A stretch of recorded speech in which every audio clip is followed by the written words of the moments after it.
Hello everyone. Mass spectroscopy lecture third में आज हम लेक्चर टू से आगे पढ़ेंगे, जिसमें हम देखेंगे कि डिफरेंट टाइप ऑफ रीअरेंजमेंट्स क्या हैं। लेक्चर टू में हमने देखे थे कि सिंपल रीअरेंजमेंट्स, होमोलाइटिक लीवेज या सेकंड जो है वो क्या होते हैं, होमोलाइटिक लीवेज क्या होता है, एलाइलिक शिफ्ट क्या है, बेंजाइलिक शिफ्ट क्या है, ये सारी चीज़ें हमने देखी थी। अब हम इससे आगे चलेंगे। तो लास्ट लेक्चर में हमने एलाइलिक क्लीवेज पढ़ा था, उसके बाद बेंजाइलिक क्लीवेज हमने देखा था, और इसमें ये ट्रोकाइलियम कार्बोकेटाइन जो है वो बनता है। तो नेक्स्ट जो है वो आएगा आपका रेट्रोडील्स एल्डर। तो ये जो रीअरेंजमेंट है, आपने पेरीसाइक्लिक जो है उसमें आपने देखा है कि एक डील्स एल्डर रिएक्शन होती है। तो पेरीसाइक्लिक में डील्स एल्डर रिएक्शन जो है उसमें क्या होता है, 4+2 cyclo addition, 4+2 cyclo addition reaction. उसमें ये जो है इसमें 4 pi system plus 2 pi system thermal conditions में रीअरेंजमेंट से एक सिंगल प्रोडक्ट बनाते हैं, साइक्लिक प्रोडक्ट, जिसमें 2 पाई बॉन्ड जो है 2 सिग्मा बॉन्ड में कन्वर्ट हो जाते हैं। ये क्या कहलाती है, डील्स एल्डर रिएक्शन। अब जब ये जो मॉलिक्यूल है, जो फाइनल प्रोडक्ट है हमारा, ये जब ये दोबारा से इसके इनिशियल प्रोडक्ट्स में कन्वर्ट होगा, तो ये रिएक्शन क्या कहलाएगी, रेट्रो डील्स एल्डर रिएक्शन। तो एक टाइप का रीअरेंजमेंट जो है वो क्या होता है, रेट्रो डील्स एल्डर। तो ये जो रेट्रो डील्स एल्डर, अगर ये मॉलिक्यूल है, ये इस तरीके का कैटाइन अगर आपको बनता है मास स्पेक्ट्रोस्कोपी में, तो वो ये रेट्रो डील्स एल्डर टाइप जो फ्रेगमेंट्स हैं वो भी देगा। अब जैसे ये है, ये आपका इनिशियल प्रोडक्ट जो है, इस पे जब हम बॉम्बार्डिंग करेंगे 70 इलेक्ट्रॉन वोल्ट एनर्जी की, तो वो क्या बना लेगा आपका, ये पेरेंटाइन। और ये जो पेरेंटाइन है, ये जो है आपके ये मॉलिक्यूल्स जो हैं, ये डॉटर आयंस जो हैं, इनमें टूट जाएगा। ये जो मॉलिक्यूलर आयन है वो इन डॉटर आयंस में टूट जाएगा। अब ये जो इसका डिसोसिएशन है वो दो तरीके से हो सकता है, या तो होमोलाइटिक हो जाए या फिर हेट्रोलाइटिक हो जाए। जब होमोलाइटिक होगा तब आपके ये प्रोडक्ट्स बनेंगे, और हेट्रोलाइटिक होगा तो एक जो बॉन्ड है उसके दोनों इलेक्ट्रॉन जो हैं इसके पास आ जाएंगे। तो ये जो है यहाँ पर भी एक ये कैटाइन बनेगा, और होमोलाइटिक में ये वाला कैटाइन फॉर्म होगा, और इसका जो भी रेस्पेक्टिव जो मास टू चार्ज रेशियो जो आएगा उसके ऊपर ही अपनी पीक देगा। नेक्स्ट हम देखें तो ऐसे रीअरेंजमेंट्स जो ट्रांसफर ऑफ एटम से होते हैं। तो ये जो हमने देखे थे ये क्या थे, ये सारे ट्रांसफर ऑफ इलेक्ट्रॉन्स थे। अब ट्रांसफर ऑफ एटम्स से सबसे पहला जो हम रीअरेंजमेंट देखेंगे वो देखेंगे आपका मैकलाफ्टी रीअरेंजमेंट। तो मैकलाफ्टी रीअरेंजमेंट में beta cleavage of a bond with gamma hydrogen transfer to form a radical cation and a neutral molecule is known as McLafty rearrangement। तो McLafty rearrangement जो आपने देखा, ये आपने फोटोकेमिस्ट्री में एक McLafty rearrangement रिएक्शन होती है, सेम उसका ही दूसरा रूप अगर हम देखें तो वो क्या हो जाएगा, McLafty rearrangement। अब McLafty rearrangement में क्या हो रहा है कि बीटा जो कार्बोनिल कंपाउंड्स हैं, कार्बोनिल कंपाउंड्स में अगर बीटा बॉन्ड प्रेजेंट है और गामा हाइड्रोजन अगर प्रेजेंट है, तो क्या होगा, बीटा बॉन्ड तो टूट जाएगा और गामा हाइड्रोजन जो है वो शिफ्ट हो जाएगी, और उसके रिजल्ट क्या बनेगा, एक तो रेडिकल कैटाइन और एक न्यूट्रल मॉलिक्यूल। तो ये जो प्रोसेस है ये क्या कहलाएगा, मैकलाफ्टी रीअरेंजमेंट। तो आगे हम देखें, McLafferty rearrangement is most common in carbonyl compounds. अब ये सबसे कॉमन किस में होता है, कार्बोनिल कंपाउंड्स में, एल्कीन्स में, एल्काइंस में, एरोमेटिक कंपाउंड्स में। which contains at least one gamma hydrogen atom. अब इसमें मैक्लाफ्टी रीअरेंजमेंट में गामा हाइड्रोजन का ट्रांसफर हो रहा है, तो उसके लिए सबसे जरूरी चीज क्या है, गामा हाइड्रोजन एटम तो प्रेजेंट होना चाहिए गामा पोजीशन पर।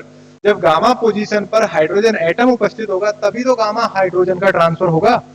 तो इसके लिए जो सबसे जरूरी चीज है वो क्या है, गामा हाइड्रोजन एटम उपस्थित होना चाहिए, और दूसरा रीअरेंजमेंट के लिए एक अनसैचुरेटेड एटम भी प्रेजेंट होना चाहिए जहां पर ये गामा हाइड्रोजन जा सके। मतलब एक डबल बॉन्ड जहां होगा वहां ये ट्रांसफर हो सकता है। अगर पहले से ही कोई पोजीशन है, कोई एटम है, वो सैचुरेटेड होगा, मतलब जितने मैक्सिमम उसके ऊपर हाइड्रोजन जुड़ सकते हैं उतने अगर उस पर जुड़े हुए होंगे तो वो ट्रांसफर कैसे होगा। अब जैसे हम इस एग्जाम्पल की बात करते हैं, इसको देखिए आप, ये कार्बोनिल कंपाउंड है। अब इसमें क्या है, अल्फा बीटा गामा, ये गामा हाइड्रोजन इस पर उपस्थित है। तो जब हम इस मॉलिक्यूल को 70 इलेक्ट्रॉन वोल्ट के इलेक्ट्रॉन्स के साथ बॉम्बार्ड करते हैं तो इसको ये आयोनाइज कर देगा। आयोनाइज करने के बाद ये एटम ऑक्सीजन से चला जाएगा। अब एक कैटाइन बन गया, रेडिकल कैटाइन। अब ये जो रेडिकल कैटाइन है इसमें क्या होगा, ये जो डबल बॉन्ड के जो इलेक्ट्रॉन्स हैं वो इधर आएंगे, ये बॉन्ड जो है इधर जाएगा, और ये जो गामा हाइड्रोजन है ये कहाँ जाएगा, इस ऑक्सीजन के पास। तो इसमें क्या हो रहा है, ये अल्फा बॉन्ड, ये बीटा बॉन्ड,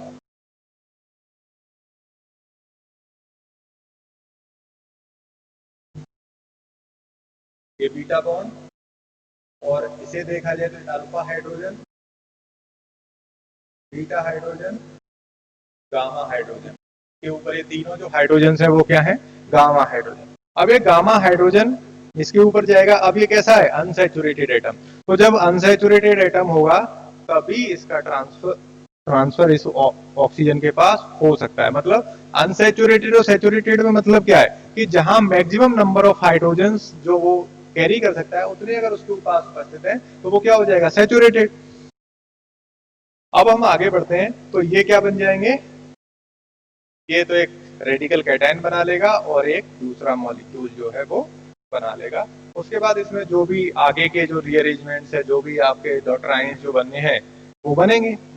ये सारी चीजें जो है हो जाएंगी। ये इनोल है और ये कीटोनिक रेडिकल कैटायन जो है ये बन जाएगा।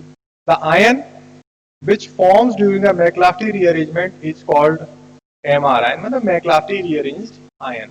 तो जो आयन मैक्लाफ्टी रीअरेंजमेंट से जो फॉर्म होता है वो क्या कहलाता है, आपका मैक्लाफ्टी रीअरेंज्ड आयन।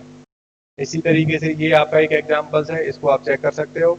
इसमें ये आपका पेरेंट मॉलिक्यूल फॉर्म हो गया और ये मैक्लाफ्टी रीअरेंजमेंट के बाद जो आयन बना है ये MR आयन। अब जरूरी नहीं है कि सेम यही स्ट्रक्चर हो, अब ये भी हो सकता है जैसे एरोमेटिक आयन है। अब ये क्या हो जाएगा, ये अनसैचुरेटेड मॉलिक्यूल, ये अल्फा बॉन्ड, ये बीटा बॉन्ड, ये बीटा बॉन्ड तो क्लीवेज हो जाएगा और ये गामा हाइड्रोजन ट्रांसफर हो जाएगा। तो ये आ गया। अब ये आपका क्या बन गया, आपका McLafferty rearranged ion. Third example, next आपका टाइप ऑफ रीअरेंजमेंट जो है वो है आपका स्क्रैम्बलिंग। तो स्क्रैम्बलिंग क्या होती है कि उसमें ना तो किसी एटम का, मतलब एटम्स का रीअरेंजमेंट हो रहा है, उसमें कोई लॉस नहीं हो रहा। आप मैक्लाफ्टी रीअरेंजमेंट देखेंगे तो एक मॉलिक्यूल जो है वो आपका इसमें से का लॉस हो रहा है, मतलब मास में चेंज आ रहा है, लेकिन उसमें मास में चेंज नहीं आएगा, सिर्फ रीअरेंजमेंट है, pure rearrangement scrambling. The conversion of benzylic carbocation into tropylium cation is the best example of scrambling. In the scrambling, carbon-carbon bond cleaved and reformed with the transfer of an atom.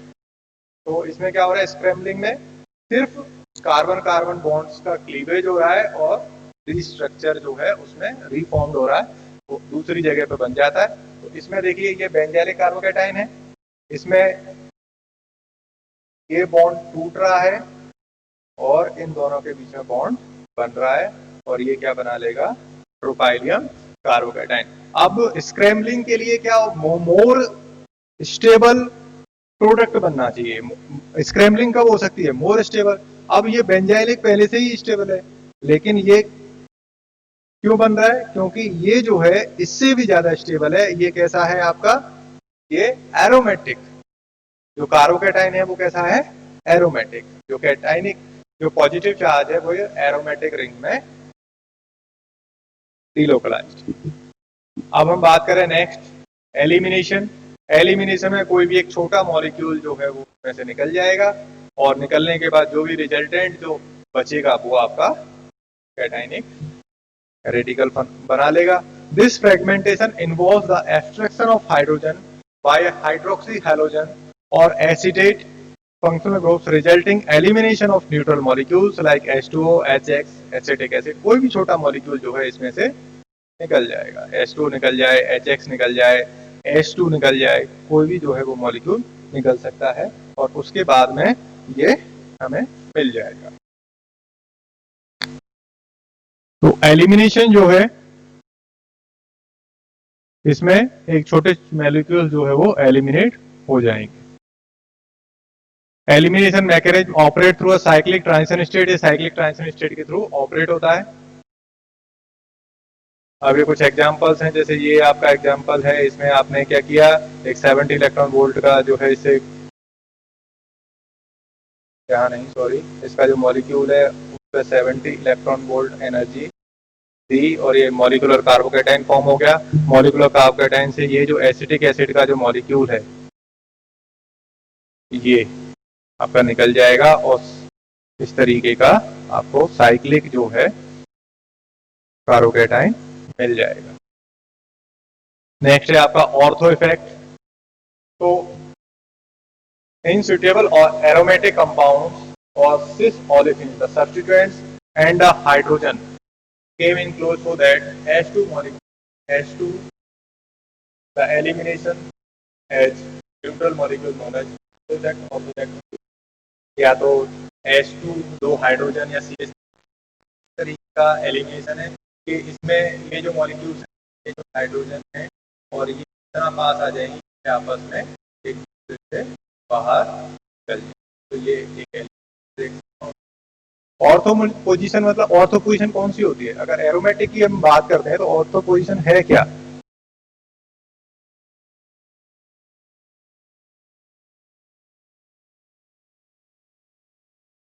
जैसे ये कोई position है, ये कोई substituent है, तो इसके ये पास में है, तो अगर इस पे कोई मॉलिक्यूल जुड़ा हुआ है तो ये आपस में एक दूसरे के पास आ गए, तो ऑर्थो या फिर इस पोजीशन तरीके के मॉलिक्यूल में कोई एलिमिनेशन हो जाएगा।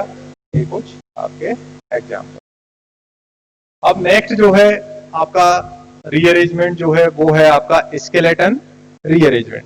तो स्केलेटन रीअरेंजमेंट में rearrangement of a molecule ion with elimination, इसमें एक एलिमिनेशन हो जाएगा या जो स्केलेटन है वो रीअरेंज हो जाए। स्केलेटन रीअरेंजमेंट का क्या मतलब है?